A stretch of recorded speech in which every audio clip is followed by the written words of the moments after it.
¿Alguna vez has hablado en familia qué pasaría con tus bienes si llegaras a faltar?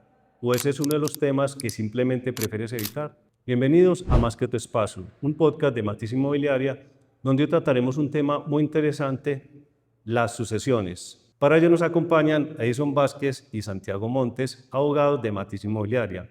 Señores, bienvenidos a este podcast. Muchas gracias, Diego. La idea es que hoy hablemos en palabras muy sencillas para que todos los que nos están viendo, los que nos están escuchando, entiendan de una manera muy práctica qué son las sucesiones. Entonces comencemos por ahí. ¿Qué son las sucesiones, Edison, y cuándo es importante activarlas? Diego, en palabras muy sencillas, una sucesión es el proceso legal mediante el cual se adjudican derechos y obligaciones de una persona cuando ésta fallece. Se activa inmediatamente este proceso una vez la persona obviamente fallece. Generalmente pensamos que esto es únicamente para personas ya muy mayores. Santiago, cuéntenos, ¿una persona joven también debería tener en cuenta el tema de las sucesiones? Sí, claro, Diego. Mira, eso no es un tema de edad, ¿cierto? Entonces, es un tema que no solamente está arraigado a los mayores, porque uno cada vez que va siendo más mayor, uno va pensando en eso, ¿cierto? Pero hoy en día ya los jóvenes pues, tienen bienes que de pronto dejará, de pronto que no tengan hijos, pero tienen otros que pueden heredar. Y hay un tema muy importante, precisamente los bienes. También pensamos o solemos pensar que esto es para gente que tiene pues, grandes fortunas, muchos patrimonios, propiedades. Para una persona con patrimonios más modestos también es importante el tema de las sucesiones. Claro que sí, esto no implica que sean o que se vayan a adjudicar una cantidad de bienes. Así solamente tenga un bien, hay que realizar una sucesión. ¿Qué puede cambiar, para bien o para mal, cuando una familia tiene una sucesión planificada a cuando no la tiene, Santiago? Todo es orden, ¿cierto? La cuestión es de dar todo ordenado. Cuando no hay una sucesión pues, testada, como se llama en la ley, o cuando no se hace una sucesión en vida, que es otra forma de hacer, realmente toca pues, en el aire, como dice en el código, universalmente, ¿cierto? Entonces, a todos, todo lo que yo deje, todos mis herederos, eso lo van a quedar. Muy ligado al tema de la sucesión está los testamentos, que a veces pensamos que es como de telenovela antigua. ¿Qué pasa si es un testamento hace varios años, 10, 20 años? ¿Qué pasaría en este caso? Los testamentos como tal no pierden su vigencia, pero debe de actualizar porque no es lo mismo que hayas hecho un testamento hace 2, 3, 5 años cuando solamente tenías una vivienda y un vehículo, cuando solamente tenía un hijo. Pasados unos años puedes haber tenido otro hijo, puedes haber adquirido otra vivienda, otros bienes que sea importante incluir en ese testamento.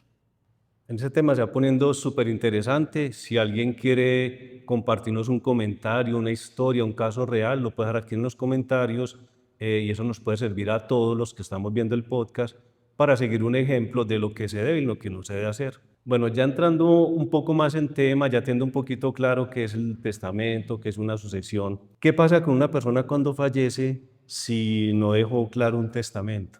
La ley determina ya unos órdenes hereditarios que es de riguroso cumplimiento. ¿Y qué pasa si, por ejemplo, alguien dice, no, es que yo por WhatsApp le dije a mi amigo que yo le dejaba todo?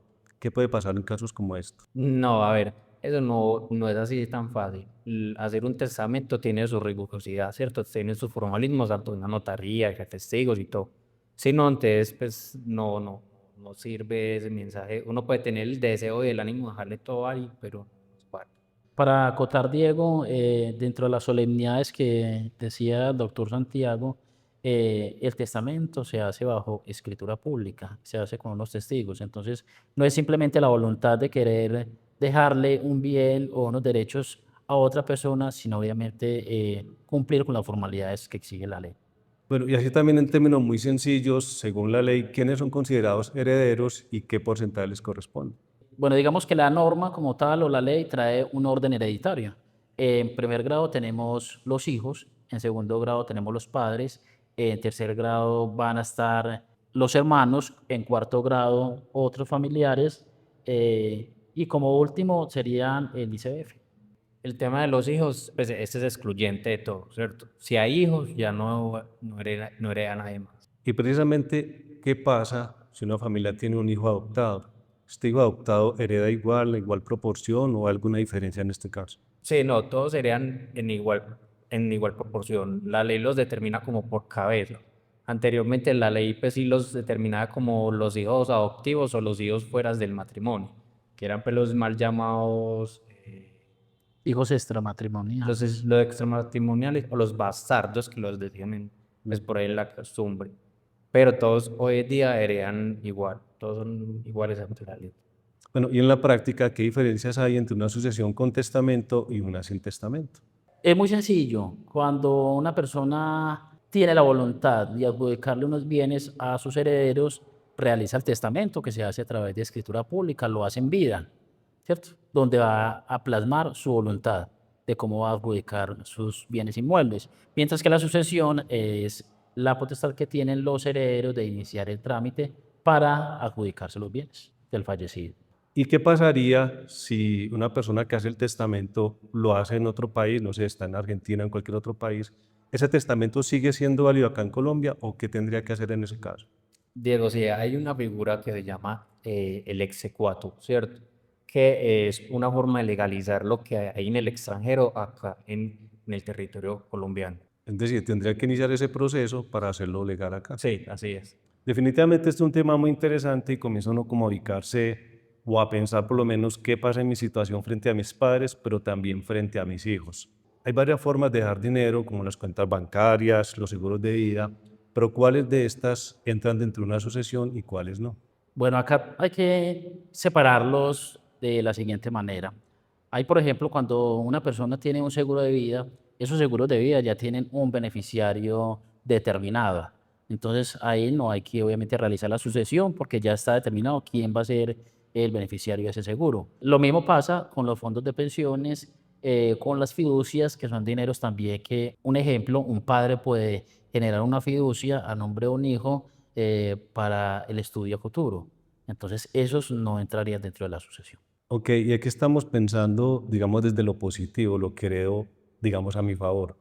Pero ¿qué pasa cuando se heredan deudas? Sí, cuando nosotros aceptamos las herencias, las aceptamos con beneficio de inventario, ¿cierto? Ese beneficio de inventario es decir, yo acepto activos y pasivos. Ya obviamente hay que entrar a revisar cada masa sucesoral si los activos alcanzan a cubrir los pasivos, porque pues no tiene gracia yo aceptar una herencia donde solamente hay deudas. Bueno, y en todo esto, ¿qué papel juega un abogado? ¿Es necesario que actúe, que participe o no es necesario? La ley obliga en estos eventos la obligatoriedad de que sea un profesional del derecho quien lleve la sucesión, independiente que se pueda hacer a través de una notaría, que es por acuerdo de voluntades, o a través de un proceso legal ante la jurisdicción. Pero para ilustrarnos un poquito más, ¿por qué no nos cuenta, Santiago, un caso práctico que hayas tenido que vivir como abogado? Sí, mira, Diego, imagínate que una vez llegó pues una cliente a la oficina donde yo trabajaba anteriormente y ella llegó con una situación que era que me expuso el caso que el papá de ella había fallecido, ¿cierto? Pero él falleció antes de que falleciera el papá de él, ¿cierto? El abuelo. Entonces, en ese momento, cuando ella se me acercó, me preguntó, venga, yo qué derechos tengo sobre este caso, porque entonces ya iniciaron un proceso de sucesión, pero lo iniciaron sin, obviamente, sin mi papá, porque mi papá falleció. Ok, Yo tengo es decir, el abuelo falleció, pero previamente el papá ya había fallecido. Ella, exactamente, sí. ok. Entonces ya yo le dije, mira, hay una figura que se llama sucesión por representación, que en este caso, como su papá no alcanzó a aceptar la herencia porque ya había fallecido, entonces en ese caso usted entra a sucederlo a él, ¿cierto? Entra a heredar por él, que se llama la figura que es sucesión por representación. Perfecto. Y si alguno de ustedes tiene un caso que le gustaría tratar puntualmente, lo puede dar en los comentarios y nosotros, en la medida de lo posible y también del medio que manejamos, les daríamos respuesta. Bueno, ¿qué tan cierto es que las sucesiones son lentas y costosas o eso depende de cada caso? Sí, eso depende de cada caso porque hay sucesiones que se pueden adelantar por notaría, que son más expeditas. Estas tienen, pues, no puede tasar una duración más o menos de 4 a 6 meses. En cambio, cuando son por juzgados, sí tienen una duración más amplia, ¿cierto? Puede demorarse 2 años, 6 años, depende de cada caso. Bueno, ya vamos acabando con este podcast, un tema muy interesante, y es el momento para recordarles que si eres cliente de Matiz y tienes un tema puntual en el tema jurídico para tratar, te puedes acercar a nuestras oficinas o contactarnos y nosotros te brindamos la asesoría. Bueno, ya dando cierre a esta conversación tan interesante, si alguien que nos está escuchando desea iniciar, ¿cuál sería el consejo? ¿Por dónde empezar? Bueno, mira, primero empezar a revisar el inventario que uno tiene, ¿cierto? Pasivos, activos. Activos como cuáles, propiedades, bienes muebles, muebles, casas, vehículos. Si usted tiene CDTs, tiene cuentas pues activas. También revisar el estado en el que están sus documentos. Si usted tiene la intención o el deseo de dejar un testamento. mm, bueno, también contar con una muy buena asesoría legal, ¿cierto? Contar con una buena asesoría legal para ver qué proceso tiene que iniciar usted. Si usted inicia un proceso judicial, si es necesario un proceso judicial, pues por qué razones, y si es un proceso notarial, también definir las razones, porque es mejor un proceso notarial en vez de juzgado. Bueno, y en todo esto, ¿quién tiene prioridad? ¿Los hijos, la pareja, la esposa? Bueno, tenemos que hacer unas claridades importantes.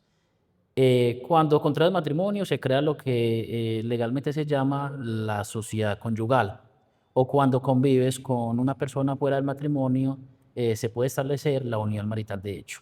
Ambos casos generan lo que es o la sociedad conyugal, que es los bienes que vamos a adquirir dentro de la sociedad, o la sociedad marital, que es la misma figura pero cambian el nombre. Cuando estamos casados es sociedad conyugal, cuando vivimos en unión libre es la sociedad marital. Cuando uno de los cónyuges fallece, el otro tiene derecho a reclamar lo que es la liquidación de la sociedad conyugal y puede reclamar el 50% de todos los bienes que tenían en esa sociedad, ¿cierto? O una porción conyugal, lo que sea más beneficioso en este sentido. El otro 50% de los bienes se va a quedar para adjudicar a los hijos. Y los hijos, obviamente, como dijimos ahora hace un momento, son excluyentes. Quiere decir que si hay hijos, no pueden heredar los padres ni los hermanos, sino solamente los hijos. Entonces es importante que el cónyuge o el compañero permanente reclama gananciales o la liquidación de la sociedad conyugal, y por el otro lado están los hijos, que sí reclaman la herencia. ¿En qué momento se conforma pues la sociedad conyugal y la sociedad de unión marital? De hecho, ¿cierto? Que una es diferente a la otra. Una es cuando hay matrimonio, que es la sociedad conyugal, ¿cierto? Y la otra es cuando yo convivo con alguien más de 2 años, que así es como lo trae la ley. La condición es 2 años conviviendo. Sí, Bueno, y la pregunta del millón, ¿yo puedo desheredar a un hijo?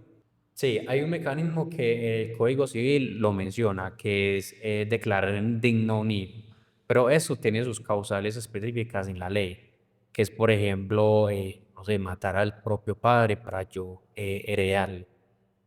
Y hay varias pues, otras causales más ahí en el código. Bueno, Edison, y para quienes después de haber escuchado este podcast todavía consideran que no necesitan planificar su testamento, ¿qué le podríamos decir? ¿Qué mensaje le podríamos enviar? Es importante ser organizados con sus bienes y evitar discusiones y problemas familiares a futuro cuando una persona fallece.